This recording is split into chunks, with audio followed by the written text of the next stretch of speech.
Disney, Boeing, Marriott, IBM ఇలాంటి companies అన్నీ కూడా ఎక్స్ట్రాడినరీ కావడానికి అండ్ దగ్గర 100 ఇయర్స్ తర్వాత కూడా ఇంత సక్సెస్ఫుల్గా ఉండడానికి కారణం ఏంటి అని చెప్పేసి రీసెర్చర్స్కి ఒక క్వశ్చన్ వచ్చింది. అండ్ దీని గురించి వాళ్ళు 6 ఇయర్స్ స్టడీ చేశారు ఈ విజనరీ కంపెనీస్ అన్నిటికీ. అండ్ రిజల్ట్స్ సర్ప్రైజింగ్గా ఉన్నాయి. ఏంటి అంటే ఏదైనా కంపెనీని బిల్డ్ చేసేటప్పుడు ఆ కంపెనీకి ఒక బ్రిలియంట్ ఐడియానైనా లేదంటే ఒక కరిస్మాటిక్ లీడర్ అయినా మాత్రమే కాదు అవసరమైంది. నిజం చెప్పాలంటే ఆ కంపెనీకి కొన్ని కౌంటర్ ఇంట్యూటివ్ ప్రిన్సిపల్స్ ఉండాలి వాళ్ళ రూట్స్లలో. అండ్ వీళ్ళు ఎప్పుడైనా సరే ఎలాంటి టైంలోనైనా సరే రెడీ టు లెర్న్ అన్నట్టు ఉండాలి. అందుకే ఈ ట్రయల్ బ్లేజర్స్ మిగిలిన అన్ని కంపెనీస్తో పోల్చుకున్నట్టయితే డిఫరెంట్గా ఉంటాయి. అండ్ ఈ విజనరీ కంపెనీస్ ఏవైతే ఉన్నాయో అవి క్రౌన్ జ్యువెల్స్ వాళ్ళ ఇండస్ట్రీలో. Visionary companies just successful businesses మాత్రమే కాదు, అవి మన ఫ్యాబ్రిక్ ఆఫ్ ద సొసైటీలో చాలా ఎక్కువగా ఇంటిగ్రేట్ అయిపోయి ఉన్నాయి. నిజం చెప్పాలంటే మన లైఫ్ చాలా ఇన్కంప్లీట్గా అనిపిస్తుంది మిక్కీ మౌజ్ అయినా బ్యాండెడ్స్ అయినా లేకపోతే. అండ్ ఎంత డిఫరెంట్గా ఉంటుంది వరల్డ్ అని అనుకున్నారు. సో అందుకనే రీసెర్చర్స్ ఫస్ట్ ఫార్చ్యూన్ 500 సీఈఓస్ని అలాగే కొంతమంది చిన్న కంపెనీ సీఈఓస్ని కూడా హైలీ విజనరీ ఉన్న కంపెనీస్ 5 మీకు ఏవేవైతే చెప్పండి అని చెప్పేసి అడిగారు. సో దీంట్లో 18గా కామన్ కంపెనీస్ కనిపించాయి. అండ్ వీటికన్నిటికీ యావరేజ్గా చూసుకున్నట్టయితే ఇయర్ 1950 యావరేజ్గా వచ్చింది. అండ్ 1897 అనే ఇయర్ ఏదైతే ఉందో అది నిజంగా టాప్ లెవెల్లో నిలిచిపోయింది ఇయర్ కంపెనీస్ ఫౌండ్ అయిన దాంట్లో. ఇక్కడ గుడ్ కంపెనీస్ అనేటి ప్రాఫిటబుల్ కంపెనీస్, కానీ సేమ్ విజనరీ ఇంపాక్ట్ మాత్రం ఉండదు.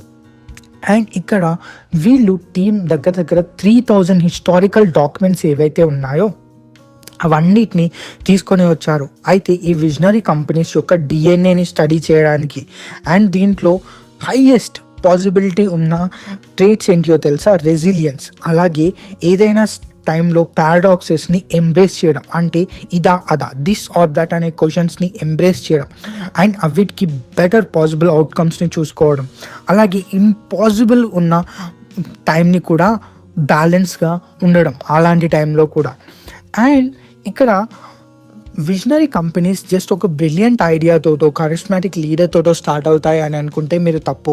ఎందుకంటే చాలా వరకు రీసెర్చర్స్ వీటిని ఎలాంటి టైంలో అంటే ఒక క్లాక్ని బిల్డ్ చేయాలి అని కంపెనీని అనుకున్నాయి, కానీ టైంని మాత్రమే చెప్పడానికి కాదు అని చెప్పేసి చెప్పారు. సో సింపుల్గా ఆ డైలాగ్కి ఆ కొటేషన్కి సింపుల్గా ఏంటి అంటే మనం ఏదైనా ఆర్గనైజేషన్ని తయారు చేసినప్పుడు డిజైన్ చేసినప్పుడు అది ఒక సింగిల్ లీడర్ మీద లేదంటే ఓ మూమెంట్ ఆఫ్ ఇన్స్పిరేషన్తో మాత్రమే సర్వైవ్ కాకూడదు, అది ఎవర్ లాస్టింగ్గా ఉండాలి.